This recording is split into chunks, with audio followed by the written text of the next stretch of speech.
दोस्तों, यह कहानी मुबीन की है जो कि सच्ची घटना है।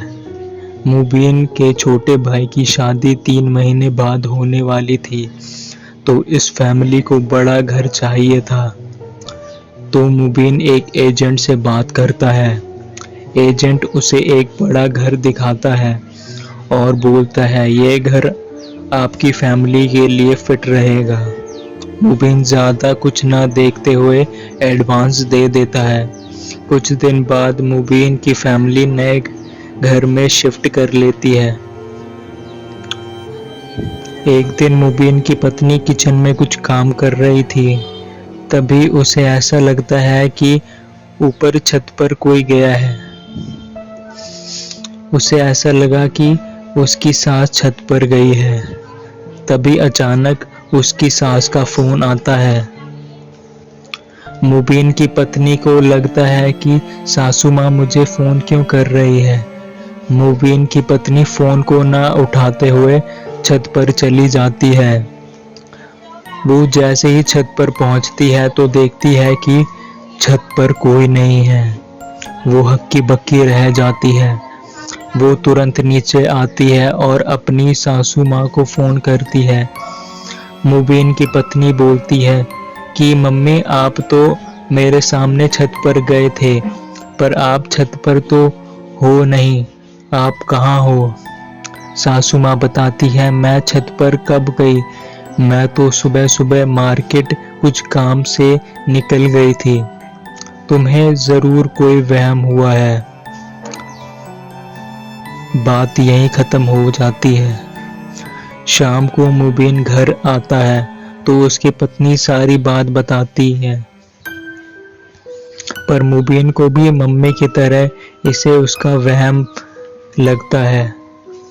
2 दिन बाद एक दिन मुबीन की माँ किचन में खाना बना रही थी कि अचानक उनके बालों को कोई पीछे से जोर से खींचता है। मुबीन की माँ जब पीछे मुड़कर देखती है तो पीछे कोई भी नहीं था। मुबीन की माँ जैसे तैसे भगवान का नाम लेकर काम खत्म करती है और अपने कमरे में चली जाती है। वो किसी को इस वाक़ये के बारे में नहीं बताती है। एक दिन मुबीन को अपनी सासू माँ का फ़ोन आता है। वो बताती है कि तुम्हारे ससुर जी की तबीयत बहुत ख़राब है।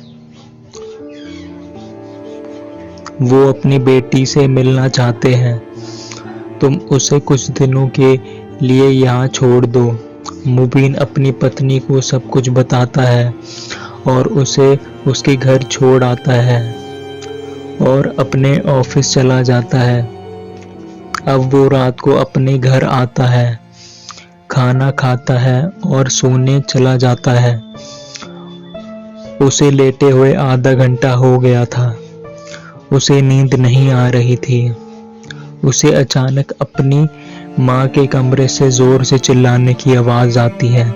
वो तुरंत भाग के जाता है तो क्या देखता है, माँ तो आराम से सो रही थी। वो सोचता है, अरे आवाज़ तो यहीं से आ रही थी, पर यहाँ तो सब ठीक है। वो अपने कमरे में लौट जाता है और बेड पर लेट जाता है। उसे अब नींद लग गई थी। अब रात के 2 बज रहे थे। मुबीन को प्यास लगती है। वो उठने की कोशिश करता है पर उठ नहीं पाता। मानो कोई अदृश्य शक्ति उसे उठने नहीं दे रही थी। उसे अपने सीने में भारीपन महसूस हो रहा था। वो अब सब समझ चुका था कि यहाँ कोई अदृश्य शक्ति है, जिसके बारे में उसकी पत्नी भी उसे बता रही थी। मुबीन अपनी आंखें बंद करता है और भगवान का नाम लेता है। कुछ देर बाद सब ठीक हो गया था। अगले दिन होते ही मुबीन अपनी सारी आपबीती अपनी माँ को बताता है। उसी दिन इस फैमिली ने ये घर खाली कर दिया। तो दोस्तों, ये थी आज की स्टोरी। आशा आपको पसंद आई होगी। थैंक्स, और प्लीज़ चैनल को सब्सक्राइब भी करें।